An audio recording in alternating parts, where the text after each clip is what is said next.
오늘 영상을 시작하겠습니다. 가만히 눈을 감고 오늘의 공기를 들이마셔 봅니다. 당신의 가슴 속에 머무는 그 서늘한 기운은 어디에서 온 것일까요? 어쩌면 그것은 타인에게서 받은 상처 때문이 아니라 당신의 영혼 깊은 곳에 자리 잡은 근원적인 허무의 그림자일지도 모릅니다. 우리는 평생을 누군가와 연결되기 위해 분투하며 살아갑니다. 태어나는 순간 어머니의 온기를 갈구하고 성장하며 친구와 연인 그리고 사회적 관계 속에서 자신의 좌표를 확인하려 했습니다. 하지만 역설적이게도 우리가 관계에 목을 맬수록 우리 내면의 공동은 더욱 커져만 갑니다. 인간의 삶은 고통과 권태 사이를 오가는 추와 같습니다. 욕망이 채워지지 않으면 고통스럽고 채워지면 곧바로 권태에 빠진다는 그의 통찰은 우리가 맺는 관계에도 그대로 적용됩니다. 우리는 외로움이라는 고통을 피하기 위해 누군가를 곁에 두려 하지만 그 관계가 익숙해지는 순간 다시 무의미함이라는 권태에 직면합니다. 관계 자체가 근본적인 해결책이 될 수 없음을 깨닫는 순간 우리는 비로소 실존적인 불안과 마주하게 됩니다. 탈무드에서는 인간을 세상을 비추는 작은 등불이라고 부릅니다. 등불은 스스로 빛을 내야만 주위를 밝힐 수 있습니다. 그런데 많은 이들이 자신의 등불에 불을 붙이기도 전에 다른 이의 등불에서 온기를 구걸하려 합니다.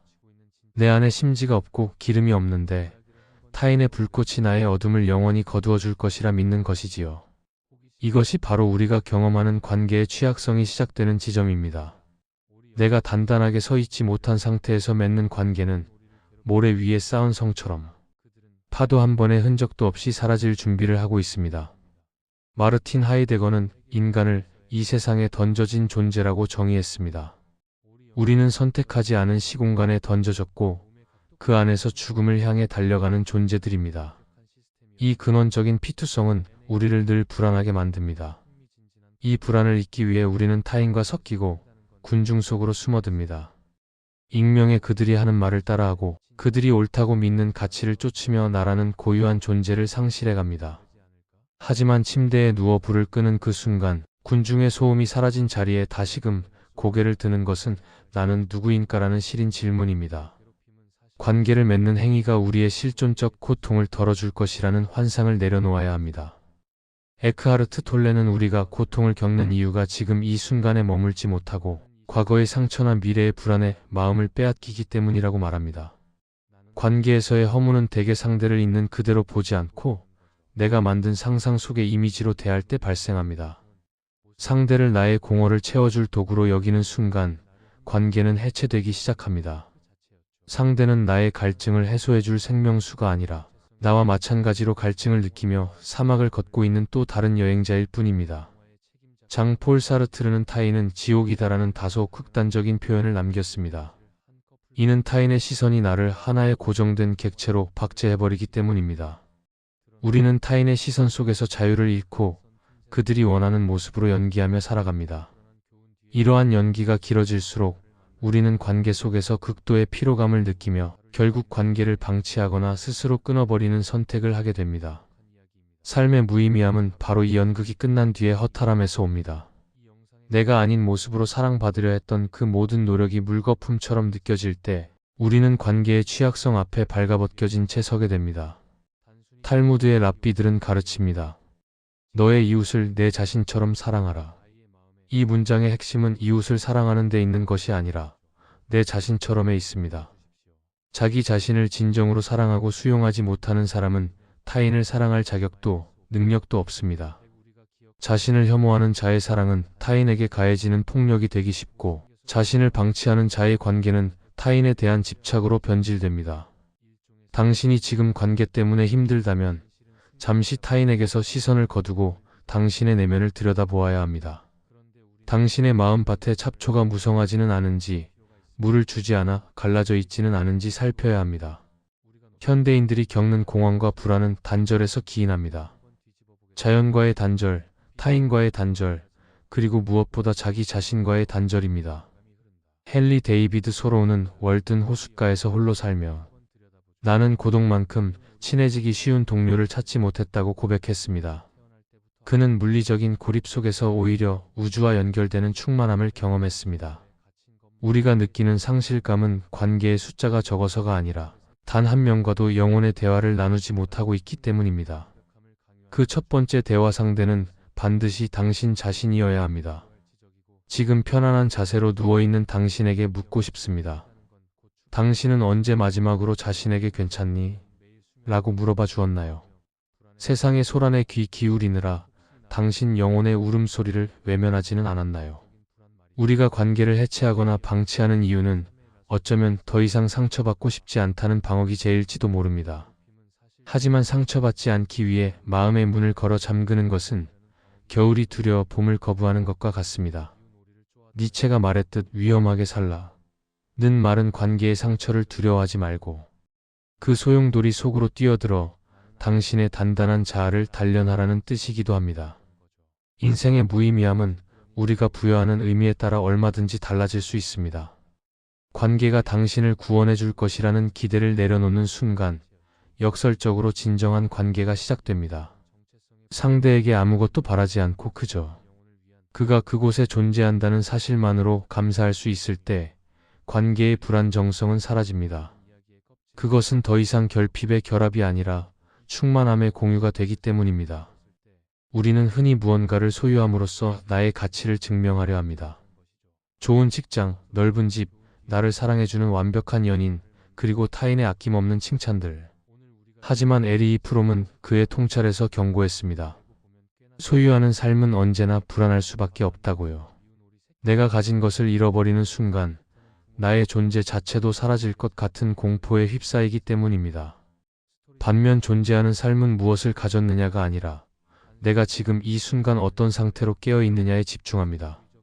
관계에서의 불안정성 역시 우리가 상대를 소유하려 할 때 크게 달합니다.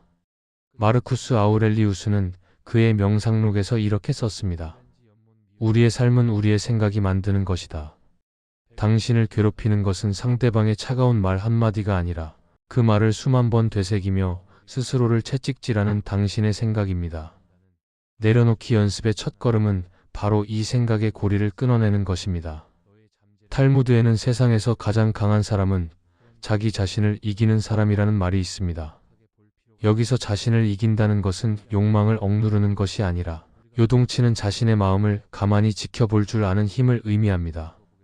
인간은 어느 때가 되면 반드시 자신의 내면 아이를 만나야 합니다. 당신이 관계에서 느끼는 과도한 불안과 공포는 아주 오래전 제대로 돌봄 받지 못한 어린 시절에 당신이 내지르는 비명일지도 모릅니다. 타인에게 사랑을 구걸하기 전에 당신 안에 그 작은 아이를 먼저 안아주세요. 그동안 혼자 두어서 미안해. 이제는 내가 너를 지켜줄게라고 속삭여주는 것만으로도 신기하게 우울한 기분이 사라지는 마법을 경험하게 될 것입니다. 우리는 흔히 신에게 직접 위로를 받기를 원합니다. 하지만 신의 위로는 대개 침묵을 통해 그리고 우리 내면의 목소리를 통해 전달됩니다. 헨리 나우에는 상처 입은 치유자를 말했습니다. 자신의 상처를 깊이 들여다본 사람만이 타인의 상처를 어루만질 수 있다는 뜻입니다. 당신이 겪는 이 상실과 공허의 시간은 훗날 당신과 같은 고통을 겪는 누군가에게 가장 따뜻한 손길을 내밀 수 있는 거룩한 훈련의 시간입니다. 마음 챙김으로 존재의 온전함을 회복하라고 권해드립니다. 발바닥이 땅에 닿는 느낌, 콧잔등을 스치는 바람의 감촉, 입안에 머무는 물 한 모금의 온도. 이런 사소한 감각에 집중할 때 우리는 비로소 나를 사랑하는 습관을 갖게 됩니다. 불안은 언제나 미래에 살고 후회는 언제나 과거에 삽니다. 하지만 평화는 오직 지금, 이 순간에만 존재합니다. 당신이 지금 누워있는 그 침대의 안락함, 당신의 가슴을 오르내리는 호흡의 리듬에 집중해보세요. 그것만으로도 당신의 삶은 충분히 신성합니다. 당신이 타인에게 휘둘리는 이유는 당신의 뿌리가 얕기 때문이 아니라 당신이 거대한 나무라는 사실을 잊었기 때문입니다. 고전이 알려주는 지혜는 우리에게 거창한 해결책을 주지 않습니다. 그저 우리가 원래 어떤 존재였는지를 상기시켜 줄 뿐입니다. 함부로 누군가에게 당신의 영혼을 맡기지 마세요. 당신의 행복을 타인의 결정에 맡기는 것은 당신의 집 열쇠를 길 가는 행인에게 주는 것과 같습니다. 내려놓기는 포기가 아닙니다. 그것은 가장 능동적인 선택입니다. 불필요한 것들을 털어내고 본질에 집중하겠다는 결단입니다. 오늘 받은 상처를 오늘 바로 치유하지 않으면 그것은 내일의 흉터가 되고 모레의 병이 됩니다. 매일 밤 잠들기 전에 당신의 마음을 정화하는 의식을 이 고전 영상으로 치르세요. 우리를 괴롭히는 모든 생각에 대해 그것이 진실입니까? 라고 스스로에게 물어보십시오. 그 사람이 나를 무시했다는 생각이 진실인가요? 혹은 나는 실패자다라는 생각이 절대적인 진실인가요? 가만히 들여다보면 그것은 그저 당신이 만든 이야기일 뿐입니다. 그 이야기를 내려놓는 순간 당신은 자유로워집니다. 절대 놓쳐선 안 될 이 삶의 기술은 외부의 상황을 바꾸는 것이 아니라 상황을 바라보는 나의 시선을 바꾸는 데 있습니다. 당신에게 잠시 침묵의 시간을 드리고 싶습니다. 이 영상의 소리가 잦아들어도 당신의 내면에서는 지혜의 종소리가 울려 퍼지길 바랍니다. 당신은 혼자가 아닙니다. 수많은 성자와 철학자들, 그리고 지금 이 영상을 함께 듣고 있는 수만 명의 영혼이 당신과 연결되어 있습니다. 우리는 서로의 고독을 응원하는 도반들입니다. 잠시 눈을 감고 당신의 심장 부근에 손을 얹어보세요. 그 따뜻한 온기가 바로 당신이 자신에게 줄 수 있는 가장 큰 위로입니다. 당신은 충분히 소중합니다. 당신은 이미 충분합니다. 탈무드는 가르칩니다. 항아리를 보지 말고 그 안에 든 것을 보라. 사람들은 당신의 겉모습, 당신의 직장, 당신이 맺고 있는 인맥의 화려함을 보겠지만 당신의 영혼을 지탱하는 것은 오직 당신 내면의 밀도입니다. 관계가 정리된다는 것은 단순히 사람들을 끊어내는 행위가 아닙니다. 내 안의 주파수가 바뀌어 더 이상 낮은 진동의 갈등에 휘말리지 않게 되는 성숙을 의미합니다. 잘 찾은 영상 하나가 당신의 인간관계를 확 바꾸는 이유는 당신의 관점이 변하는 순간, 당신을 대하는 타인들의 태도 역시 마법처럼 변하기 때문입니다. 우리가 타인을 나의 욕망을 채울 수단으로 대할 때, 그것은 나와 그것의 관계가 되고 거기서 허무가 싹 틉니다.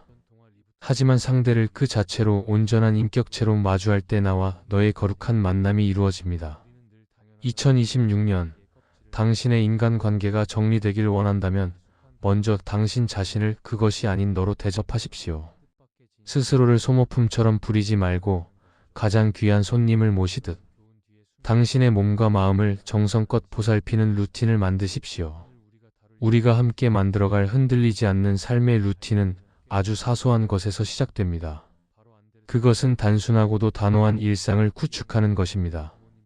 아침에 눈을 떠 가장 먼저 당신의 호흡에 감사하는 일, 정갈한 음식을 천천히 씹으며 생명의 에너지를 느끼는 일, 그리고 매일 한 페이지라도 고전의 지혜를 읽으며 시공간을 초월한 성자들과 대화하는 일입니다. 이러한 작은 습관들이 모여 당신의 존재감을 단단하게 만듭니다. 충분히 기능하는 사람이 되기 위해서는 자기 경험에 개방적이어야 합니다.